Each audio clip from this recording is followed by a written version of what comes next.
The night she broke every rule, Marina found herself whispering, "Why are you crying, handsome?"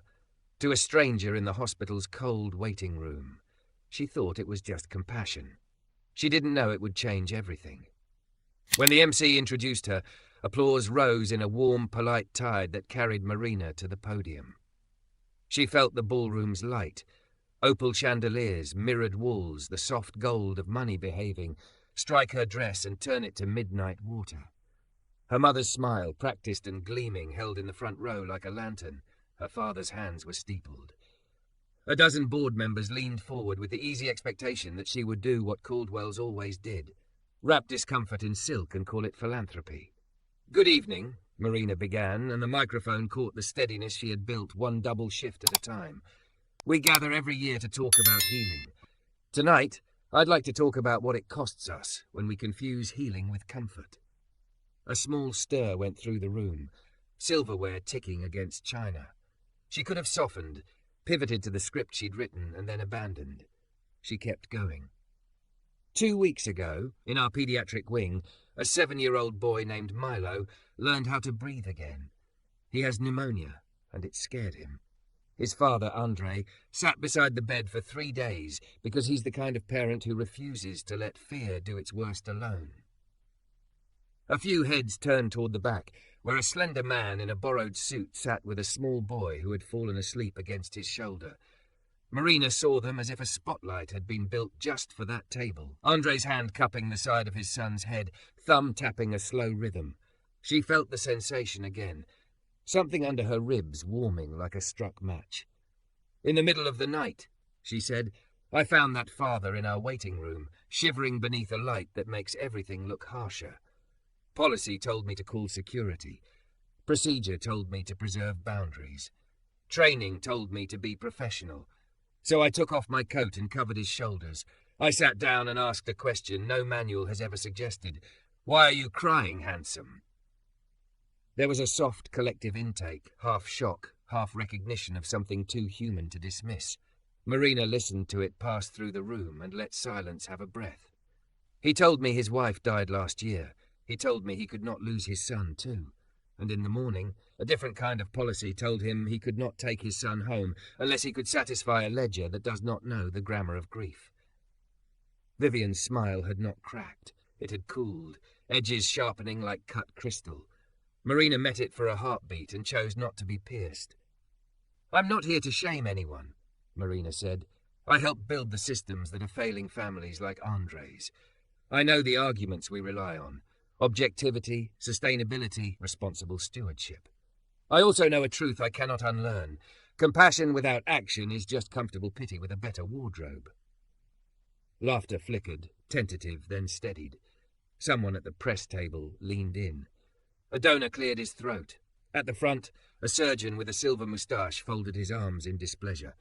Marina rested her hands on the podium to keep from wringing them. "Tonight, this fund intends to raise millions for innovation. New wings, new machines, new promises. I'm asking you to fund something harder, a compassionate discharge program that doesn't require a board member's signature to be activated. A housing bridge for families who are one illness away from losing everything. Scholarships for nurses who choose community clinics over prestige. We will put names and metrics to all of it, but here is the metric that matters. Did we treat every patient like someone we would fight for in our own family?" Across the room, forks stilled. Waiters paused at the edges, unsure whether to serve the fish. Marina saw her father exchange words with a trustee. The trustee's jaw tightened in the professional way of men who prefer their philanthropy anesthetized. "Before you write checks," she said, voice gentler now, "I want to ask you to do something we don't often do in rooms like this. I want you to see." She stepped away from the podium and descended the stairs. The MC blinked, baffled. A spotlight operator hesitated and then instinctively followed her with a white circle of light. Marina's heels whispered across carpet. She crossed the glossy floor past centerpieces the size of small trees and stopped at the table near the back. "Hi," she said softly to Andre, as if they were still on the night shift. "May I?" He nodded, eyes searching her face with an openness that made the ballroom feel suddenly too ornate. Milo stirred and blinked, heavy-lidded. "Coat lady," he murmured, half dreaming. "Did you beat the dragon?" "We're working on it," she said. She took Andre's free hand before she could talk herself out of it and turned back to the room, still holding it. The gesture was simple, ungloved, and so clear the people at the far edges could read it. "This is Andre," she said. "This is Milo. They are not a story to move you into giving. They are our neighbours, our kin, whether we admit it or not. If we raise $20 million tonight and we don't change the way our policies treat a father like this, we have purchased denial, not healing." A woman in emerald silk, CEO of a tech company that had sponsored the evening, stood first, shocking herself in the process. "How much would it take to pilot that discharge program?" she called. Marina named a number. The woman lifted a hand. "Done," she said, and sat, cheeks flushed, as if she'd leapt off a cliff and discovered air was water. A man from a logistics empire stood next. "Housing bridge for families, 2 years," he said. "We'll underwrite the first, but I want reporting. Dignified reporting." Laughter, real this time. Around the room, people rose in ones and twos and then in a ripple. Not all of them, never all, but enough to rustle the chandeliers. Vivian didn't move. Her stillness was a decision. Marina squeezed Andre's hand once before, letting it go, and returned to the stage to finish without notes. "I know tonight makes some of you uncomfortable," she said. "You might think I've made a personal matter public. You're right, because our policies are personal. First in their harm, then in their repair. If you're angry, I understand. If you're afraid, I am too. But fear is just love's early draft." She looked down at the front row, at the woman who had taught her which fork to use and how to smile without sincerity. "We can be the kind of city that loves at full cost," she said. "Or we can remain excellent in ways that keep us safe and small. I'm done being small." The applause started in the back, where Milo had begun clapping as children clap, palms smacking joyfully, off-tempo, contagious. Then the emerald silk CEO joined him, then the logistics mogul, then a scatter turning into a swell. Some stayed seated, stone still. A few stood because others did. A handful slipped out, offended, whispering about donors' rights, about unseemly displays, about nurses who forget their place. After, the receiving line formed and dissolved in odd patterns. Young doctors with wet eyes, old philanthropists with cool questions, administrators calculating how to retrofit a ship already at sea. Marina found herself in a small clearing of quiet behind a cluster of palms. Andre approached, Milo asleep again on his shoulder, mouth open in the child's perfect trust. "You were brave," Andre said. "I was terrified," she said. She didn't mention the way her hands had trembled behind the podium or the sick swoop in her stomach when she defied her mother with a microphone. "You were brave anyway," he said. "That's the only kind that counts." She touched the lapel of his borrowed jacket, smoothing a wrinkle no one else would have noticed. Up close, the ballroom noise thinned to a distant surf. His cologne was clean and quiet, like cedar after rain. "You called me handsome in front of 1,000 of your mother's friends," he murmured, teasing to cover the shine in his eyes. "I'm capable of worse," she said, smiling hard enough to feel the ache. Footsteps approached, heels on marble she knew as well as her mother's perfume. Vivian arrived with a gaze that could sand varnish off a table. "A word," she said to Marina, not acknowledging Andre or the bundle of sleeping boy in his arms. Marina kept her voice low. "This is not the place." "Then there will be another," Vivian said, "and you will come." "I'll come," Marina said, "but I won't apologize." Vivian studied her, this version of her daughter who refused to fold herself back into the box she'd been delivered in. "I thought I wanted you strong," she said at last, and the thinness in her voice startled them both. "I see now I wanted you obedient." "Strength and obedience are different medicines," Marina said. "One heals, one hides." Vivian's mouth pressed into a line that would become a story later, about ungrateful daughters and unruly nurses. She turned and went, not looking back. Andre exhaled slow. "You okay?" "No," Marina said, "but yes." She glanced toward the stage, where pledges were being tallied, numbers flipping too fast to feel real. Something changed in there. I don't know what happens next. "Next," he said, shifting Milo more securely against his shoulder, "you help me get this dragon slayer home. And sometime after that, you let me buy you dinner that doesn't come with a wristband." She laughed, relief flickering like a pilot light catching. "Deal."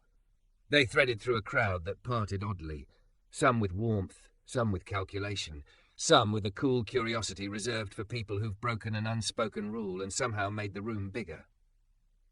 Outside, the night breathed rain and neon, taxi taillights smearing the street into rubies. Andre opened an umbrella. It was still too small for two, so they pressed close and didn't mind. "Why are you crying, handsome?" She whispered again, because she could, because he wasn't. He grinned, shaking his head. "Because for the first time in a long time," he said. "The song feels like it might resolve." He adjusted the buoy, lifted the umbrella higher. "Come on, coat lady, let's walk." The rain in Rainport didn't fall. It performed. It rattled on bus stop roofs, hissed against neon signs, streamed down glass in crooked lines that made the city look like it was weeping. Marina walked fast through it the morning after the gala, her umbrella forgotten in her car, her hair damp against her neck. The city smelled like wet concrete and possibility. She had barely slept. The applause was still in her ears, but so was her mother's face, rigid as porcelain, eyes that had stopped being proud long ago. Marina had chosen, publicly and irrevocably. There was no going back to the version of herself who smoothed every wrinkle out of reality with a smile. At the community clinic tucked into an old brick building on Juniper Street, the waiting room overflowed before dawn. Mothers with infants, men with calloused hands, teenagers with half-healed cuts. They all sat in metal chairs, murmuring, waiting. Marina pushed through with coffee for the staff and a pulse of gratitude that this chaos, at least, was honest. Caldwell, Dr. Parker, the clinic's wiry director, waved her in with a grin. Or should I say revolutionary? Saw the headlines. Nurse calls out comfort culture. Bold. Marina flushed. "I wasn't trying to. You were," he cut in, still smiling. "And thank God for it. We needed someone who can walk both sides of the street." She hung her coat, tied her hair back, and dove into the morning tide. Vital signs, triage, endless charting. But beneath the exhaustion, she felt alive. Here, every boundary was practical, not ornamental. Here, people didn't need her to preserve the illusion of stability. They needed her to notice when their child's cough had gone too far, when their rent check meant skipped insulin. By noon, her back ached and her hands smelled of sanitizer. She was heading for the break room when a familiar voice tugged at her. "Coat lady!" Milo barreled down the hall, a cardboard sword in his fist, his laugh echoing bright against the peeling paint. He threw himself into her arms, knocking her off balance, and she caught him, laughing. "You're supposed to be resting," she said, smoothing his curls. "Resting's boring. Daddy says I can come with him when he volunteers." Andre appeared in the doorway, clipboard in hand, a lanyard strung with a volunteer badge around his neck. He looked steadier, fuller, as though sleep and stability had begun to put skin back on his bones. His smile was quieter, but no less disarming. "Thought we'd come help stock shelves," he said. "Milo's better at counting bandages than I am." Marina set Milo down gently. "I can see that." The break room was a corner with a dented fridge and two wobbly tables, but they found a moment there after Milo had been bribed with juice. Andre leaned on the counter, arms folded, watching her with that open steadiness that made her want to set her own guard down. "You shook the city last night," he said. "Everyone's talking." "I shook my family," she admitted. "That's what everyone's really talking about." "They'll adjust," Andre said. "Or they won't. That's their choice." His voice carried a simplicity that cut through all the ornate justifications her parents had raised her with. She wanted to believe him. She wanted to believe she could keep standing outside the circle she'd been born into and not collapse under its absence. "Doesn't it bother you," she asked softly, "when people decide you're not worth their circle?"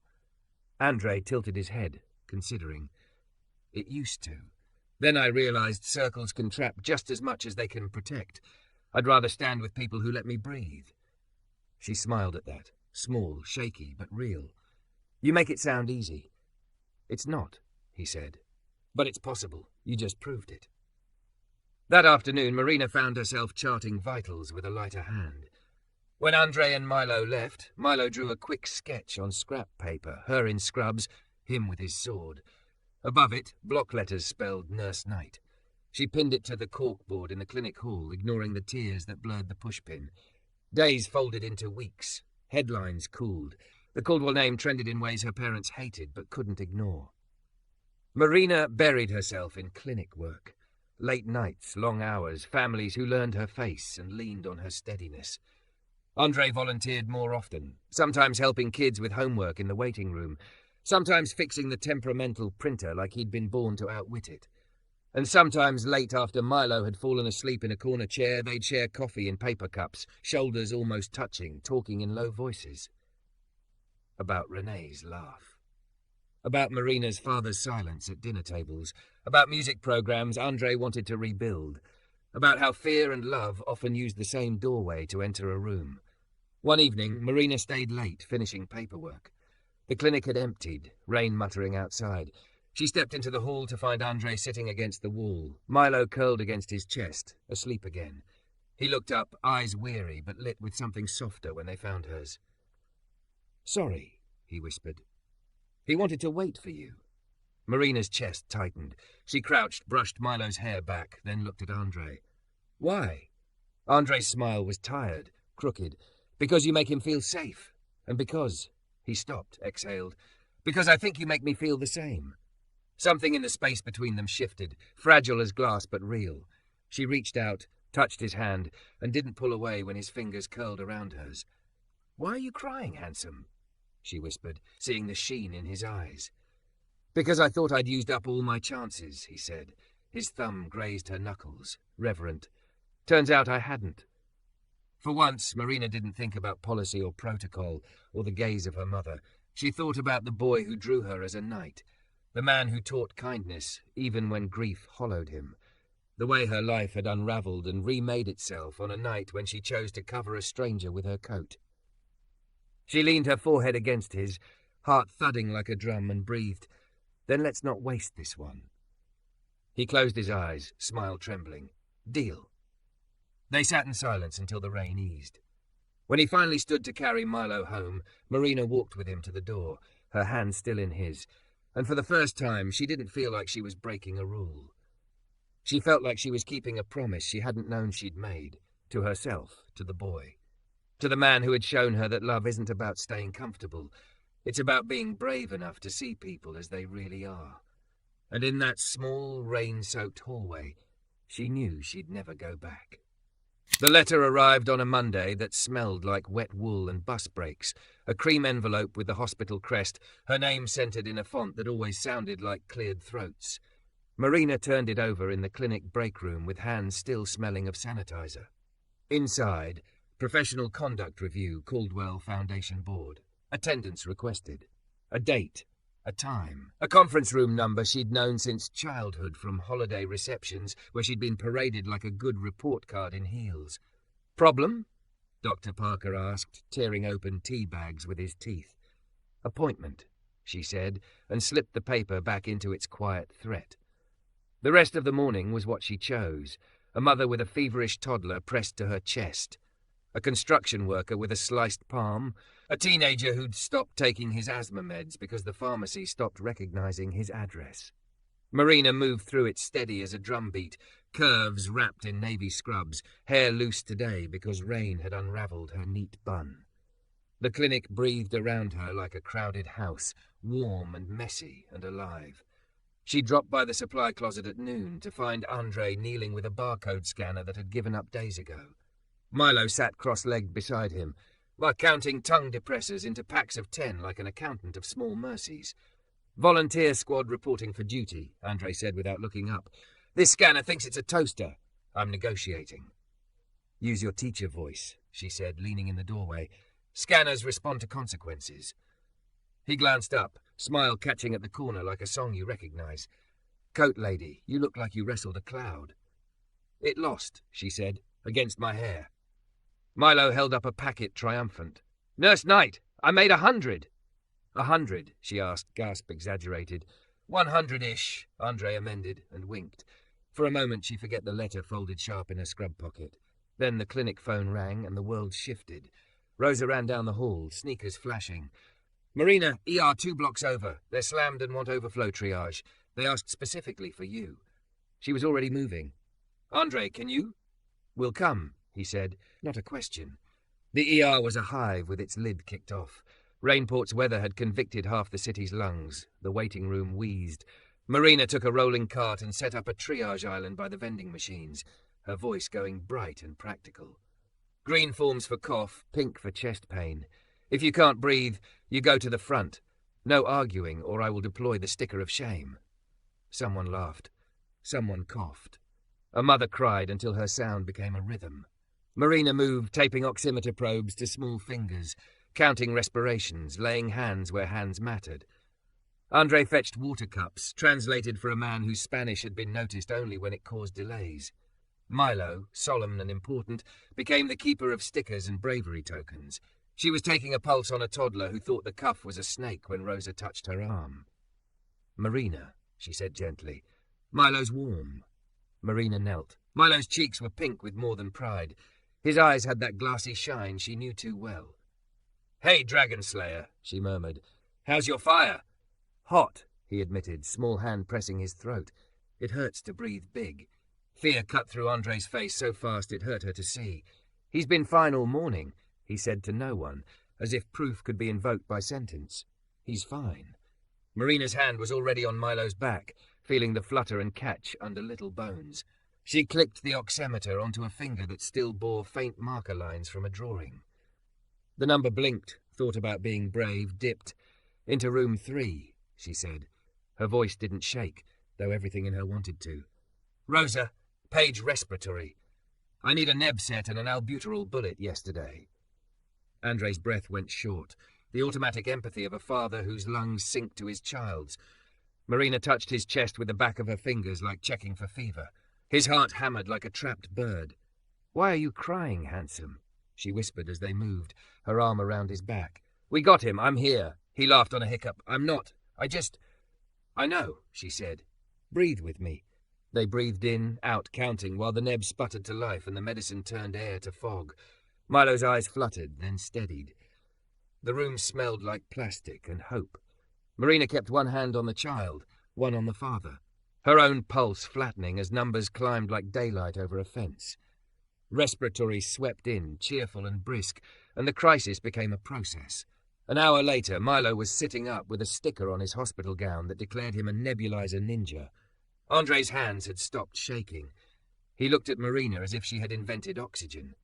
"I should have caught it," he said, guilt creeping up his throat like ivy. "You did," she said. "You brought him here. That's the catch." He nodded, eyes wet again, and because the worst had ebbed and the room was small and the noise outside the door was big, he leaned forward and set his forehead against hers. It wasn't dramatic. It was a bridge built of breath. She closed her eyes and let the bridge hold. When she opened them, Vivian Caldwell was framed in the doorway in an ivory coat that did not belong anywhere near vending machines. Her pearls shone like tiny verdicts.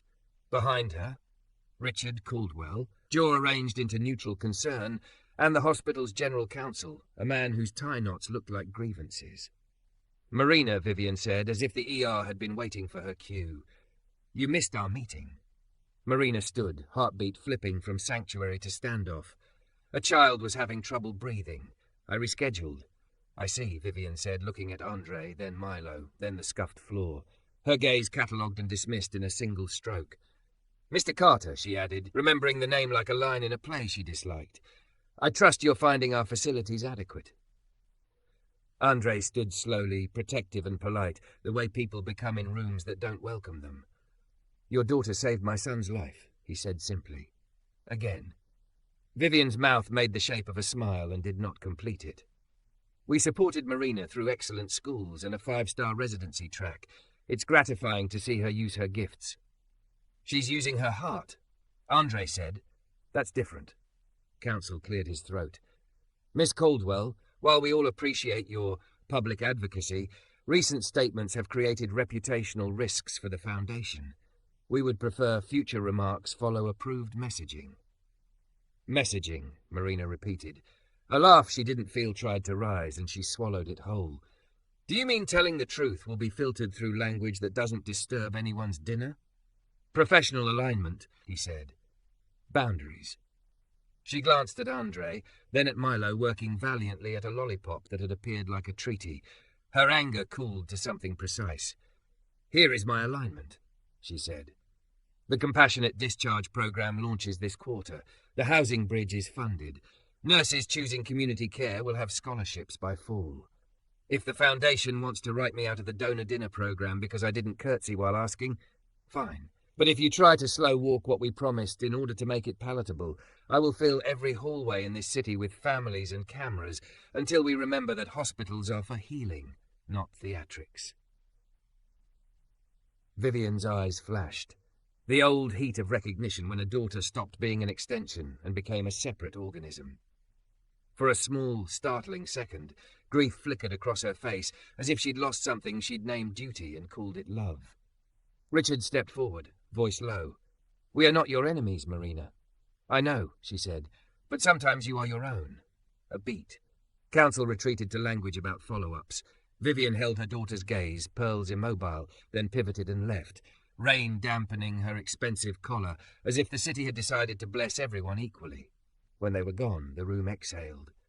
Andre laughed, a short stunned sound like a bird startled into flight. "You," he said, shaking his head. "You just told your mother you'd turn the hospital into a parade." "I said a hallway," she corrected, lips twitching. "Parades require permits." He reached for her hand. She gave it without considering the dozen ways she'd been taught not to. His palm was warm, calloused by ordinary survival. He squeezed once, gratitude, apology, promise, then let go to scoop Milo up.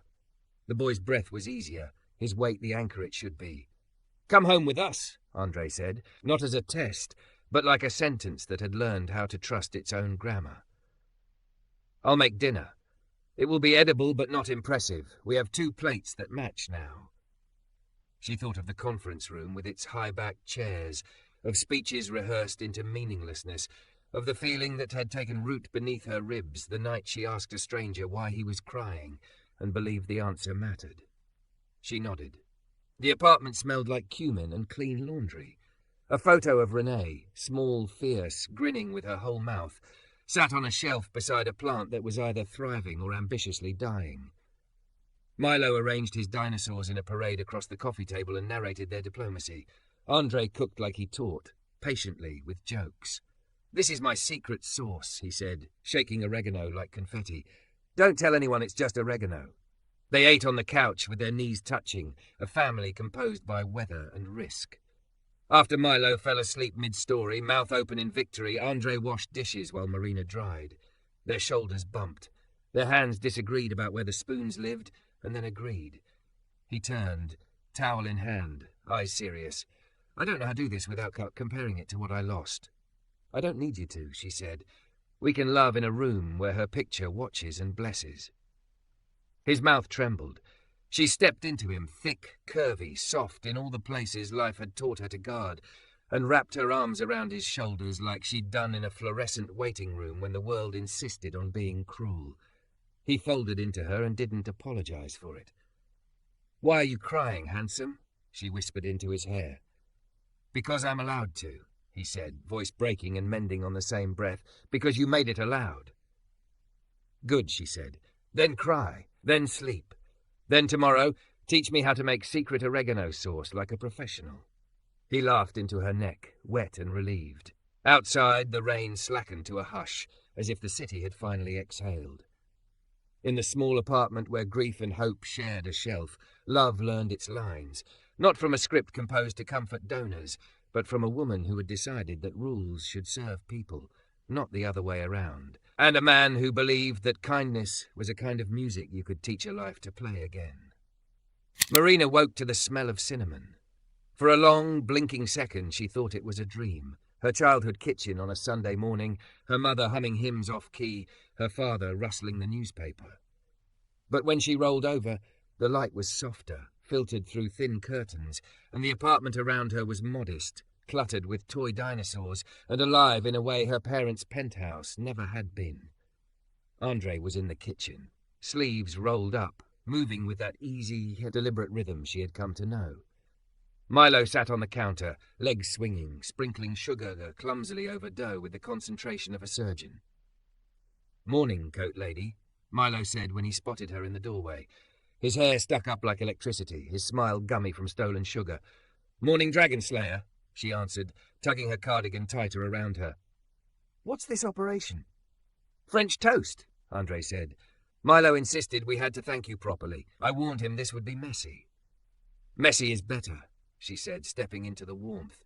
It was messy, sugar on the counter, cinnamon smudged across Milo's cheek, Andre laughing under his breath as he tried to control the chaos. Marina felt the weight of the hospital's sterile silence slide off her shoulders like an old skin.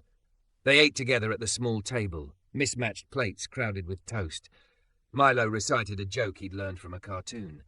Andre's laugh was deep, honest. Marina let herself lean into it, let herself feel how natural it was to sit here. No gala gowns, no donor speeches, just family. But the letter from the board review still lay folded in her bag, a quiet reminder that her world outside this apartment wasn't finished with her yet. That afternoon, she walked into the Caldwell boardroom with her head high and her heart braced. The long table gleamed beneath the lights, surrounded by faces she'd grown up seeing at charity auctions and Christmas galas.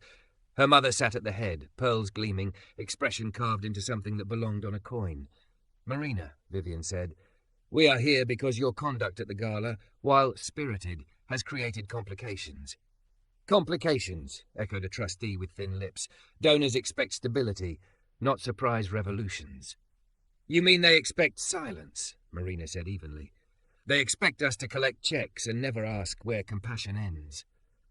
Her father shifted uncomfortably but stayed quiet. "Your heart is admirable, darling," her mother said, "but you are not a reformer. You are a Caldwell. Our name represents tradition, structure, propriety. What you did was reckless." "What I did was necessary," Marina said. She thought of Milo's laboured breathing, Andre's fear, the way rules had almost barred them from healing. "If we keep pretending compassion can be rationed, we're complicit in cruelty." The room buzzed, words like protocols and risk exposure tossed around like shields. Marina listened, her hands folded, until her mother's gaze locked on hers. "You embarrassed this family," Vivian said. "You endangered our legacy. And for what? For a man you barely know." Marina stood, her curves wrapped in a navy dress that made her feel armoured and alive. "For a father who loves his son. For a boy who survived because people chose to help instead of hesitate. For every family you dismiss because they don't fit into your club." The silence after was heavy. Her father cleared his throat, started to speak, but Vivian cut him off with a flick of her hand. "Leave us," she said. Marina left, not waiting for the sting of final words. That evening, she found herself on a pier overlooking Rainport's grey water, wind tangling her hair. Andre joined her, hands tucked in his jacket pockets. "How bad was it?" he asked. "Bad," she admitted. "They want me to choose, family name or the path I'm on." "And what do you want?" She turned to him. "I want to stop feeling like I have to apologize for wanting people to matter." He smiled, small, tired but proud. "Then stop apologizing."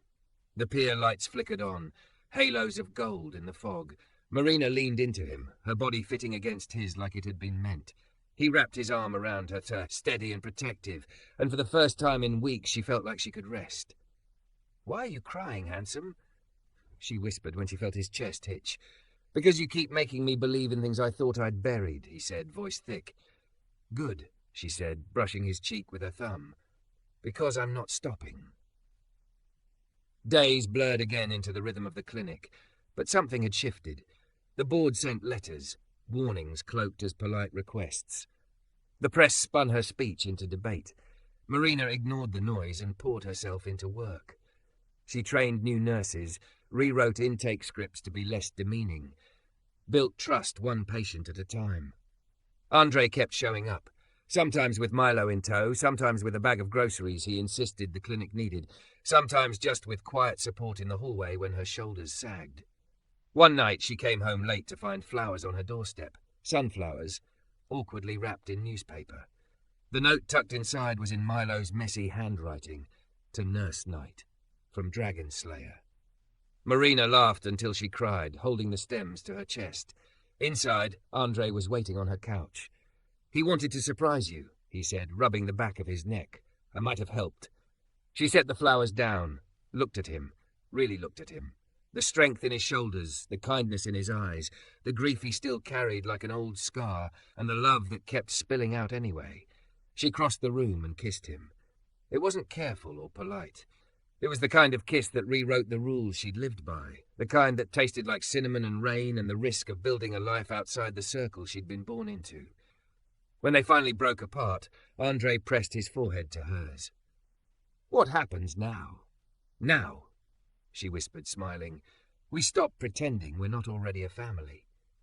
And when Milo padded sleepily from the bedroom, clutching his dinosaur, and crawled into Marina's lap like it was the most natural thing in the world, she knew she had chosen right. For once, the world could keep its rules. She had her own. The city woke to sirens and the whir of storm drains swallowing a night's worth of rain. At the clinic, power hiccuped, fluorescents blinking like anxious eyes. Marina stood in the doorway at dawn, rain pinning her hair to her cheeks, keys in one hand, a paper tray of coffees in the other. The front steps were already crowded, mothers with damp blankets, a man cradling a cat in a carrier, a teenager holding his little brother's hand too tight. She unlocked the door and the crowd moved as one, relief first, then need. "Generator's late," Dr. Parker called from the back. "City's grid looks like spilled spaghetti." "We've eaten worse," Marina said and shoved her hair into a knot. "Get me the lanterns. Rosa, triage by the windows. If the power dies, we can still count breaths." By 8, the clinic pulsed like a heart. Neighborhood kids delivered extension cords like offerings. Andre arrived soaked through, Milo waterproofed in a yellow rain jacket, both carrying bags of donated blankets. They set up a tea station by the intake desk, steam painting the air into something kind. "You're supposed to be home," Marina said, trying not to smile and failing. "And miss the drama?" Andre grinned. "We came for our shift." He kissed her cheek in passing, quick, certain. It landed in her chest and settled. Milo tugged her sleeve. "Nurse Knight, can I stamp bravery stars?" "Only if you make the sound effect," she said. "Pew, pew, pew," he whispered, solemn as a priest, and got to work. By noon, the storm softened to a steady hush. A courier appeared, suit, umbrella big as a tent, envelope dry inside a plastic sleeve. "Foundation board, final resolution." Marina took it with steady hands and didn't open it. The paper could wait. People couldn't. At 2, the clinic's back door flew open, and a woman stumbled in, soaked, clutching a plastic grocery bag and a baby breathing too fast. "We tried 3 clinics," she gasped. "They said no new patients." "Not us," Marina said. "You're home. What's your name?" "Amara. This is Didi." Marina watched, listened, counted, translated fear into action. Spaces, neb, warmth, the lullaby her grandmother had hummed that sounded like rain learning manners. The baby's ribs stopped clattering. The mother's shoulders loosened by degrees. Marina tucked them into a corner with Milo's mint-green blanket and the bravest sticker. She turned, and there was Andre in the doorway to room 3, watching her with that look he wore when music surprised him. "What?" she asked, laughing a little because crying had become a language they shared and she didn't have time for it. "You," he said simply. "You're a lighthouse." At 4, the power blinked out. The clinic breathed in, held it, then exhaled as the borrowed generator caught with a cough and a growl. People cheered. Someone clapped off beat, contagious. Dr. Parker pointed at Marina with a flashlight like a scepter. "Your speech last month brought us this ugly beast," he said. "Our ugly beast loves attention." Milo climbed onto a chair and announced, "Attention, generator! Be nice!" The thing rumbled, chastened. When the rush finally eased, Marina remembered the envelope. She opened it with calm hands over a sink stained with coffee and stubborn hope. The language was precise to the point of cowardice. In light of recent events and public perception, the Foundation acknowledges the nurses' advocacy as passionate. While we cannot condone deviation from communication protocols, we recognize programmatic successes. Effective immediately. Compassionate discharge program funded for 24 months. Housing bridge funded for 18 months. Community nurse scholarship launched in fall. Miss Caldwell is removed from the Donor Communications Committee pending review. Family Foundation gifts to the clinic will proceed with new oversight. A signature, a crest, the polite clang of a door closing and a gate opening at the same time. "Good news?" Dr. Parker asked, reading her face. "They gave us everything," she said, the shock arriving not as fireworks, but like heat from a radiator, slow, soaking. "And they took away my microphone." "Fine," he said. "We'll build a bigger room." She thought of her mother's pearls, her father's quiet throat clearing, the boardroom's gleam. She felt grief for a life she no longer wanted. Then she felt only the present. Steam on the windows, children napping on duffels, the steady thud of a generator that believed in second chances. Tomorrow, Andre said, appearing with Milo on his hip and a grin he couldn't hide, we cut the ribbon. He was right. Tomorrow, the housing project the city had said was impossible would open in a refurbished brick building 5 blocks away. The sign over the door already hung beneath a string of plastic flags. Renee House. Marina had fought for that name. When the plaque arrived, she'd cried into the packaging, alone in her kitchen, whispering the syllables like a benediction. "You ready?" she asked, suddenly shy. "For what?" Andre teased. "To see it," she said. "For real." He looked at her as if she'd handed him a second sky. "I've been seeing it since you said we'd build it." The next morning, the rain gave Rainport a reprieve. Sun thumbed through clouds. Renee House smelled like fresh paint, lemon oil, and beginnings. Families trickled in with suitcases rescued from storage units and trunk corners. Volunteers set out muffins. The mayor said words nobody would remember. Dr. Parker thanked a committee that had mostly dragged their heels. Marina stood at the edge of the small crowd in a dress the colour of clean sky, curves proud under a cardigan that had once been all she owned, that felt like courage. Her mother stood 20 feet away, immaculate, her father beside her. They looked like a photograph in a museum, beautiful and out of reach. Andre cleared his throat at the portable mic. He wasn't much for speeches, which made the small one he gave feel like a real thing, not a performance. "We named this place after my wife," he said. "Renee believed housing is medicine.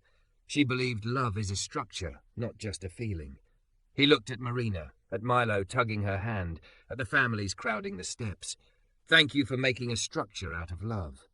There was a murmur, the kind that happens when a room recognizes a truth it has been waiting to hear. Marina felt it move across her skin like warmth. After the ribbon fell, Milo chopped it with unearned scissors. Everyone whooped. People surged inside in soft amazement. Kitchen drawers opened to reveal forks. Beds bounced under small feet. A toddler put her face on a neatly folded towel, the way people press a cheek to a miracle. Marina slipped upstairs to the roof deck where pots waited for herbs, where the city spread itself like a story you wanted to keep reading. She rested her elbows on the railing and allowed herself to breathe. Footsteps. Andre. Then Milo. Then, surprise, Vivian. She stood several feet away, as if the air between them were thin ice. "It's clean," Vivian said at last, as if searching for the smallest compliment she could safely offer. "And the name is kind." Marina nodded. "It's the right name." Vivian's gaze fell to the plaque. Renee House. For families who keep breathing when it hurts. Something changed in her face. Grief or envy or the first tremor of humility. "You look like yourself," she said. "More than I've ever seen." "I am," Marina said. Her mother's mouth parted as if a reply might step out. It didn't. She turned to Milo instead, softening on instinct. "Do you live here?" "Not us," Milo said. "We came to help, but we made the muffins." "Milo is a very good muffin maker," Marina said. Vivian nodded again, lost, and drifted toward the stairs. Richard lingered. "We're proud," he said, and looked relieved by how easy it was to mean it. When they were alone, Andre pulled from his pocket a small, ridiculous ring box. He was shaking. It made Marina dizzy with tenderness. "I had a whole plan," he said, laughing at himself. "Music, lanterns, an orchestra of children with kazoos. Then I watched a little girl hug a towel like it was hope and thought, plans are overrated." He dropped to one knee because some traditions still mattered. Milo clapped and tried to shush himself at the same time. "Marina Caldwell," Andre said, voice wrecked and perfect. "You put your coat on my shoulders, and then you put your hands on the world and moved it. You make me brave. You make me honest. You make our boy fearless. Will you marry me?" She felt tears hit her collarbone, her own, startlingly hot. She laughed through them because joy is messy and she had learned to love messy. "Why are you crying, handsome?" she whispered, kneeling so they were eye to eye, hugging him tightly, her love wrapping around him the way it had that first night when the world was too bright and too cold. "Because I didn't know the story could be this good," he said, and the city blurred behind him and the plaque shone, and the wind lifted the scent of paint and lemon and sugar. "Yes," she said into his mouth, into his hands, into the small spaces where vows live before they're spoken. "Yes." They stayed on the roof a long time. 3 people pressed together, clapped, while below them doors opened, windows rose, a kettle sang in a brand new kitchen. Later they would dance around a living room with a rug too small and a plant too ambitious. They would fight about laundry and then laugh and then not care. Marina would finish her nurse practitioner program and wear a name tag that said Marina Caldwell, ARNP Director, Renee House Clinic. Andre would rebuild a music program that taught shy kids to make noise. Milo would learn to ride a bike in a courtyard where someone's grandmother watered basil. For now, they had a roof, a ring, and the rare, steady knowledge that they had chosen a life without insulation and found it warmer anyway. The storm had become a season. The season had become a place. And in that place, love behaved exactly like oxygen, ordinary, invisible, and necessary, moving through every room they opened, one breath after another.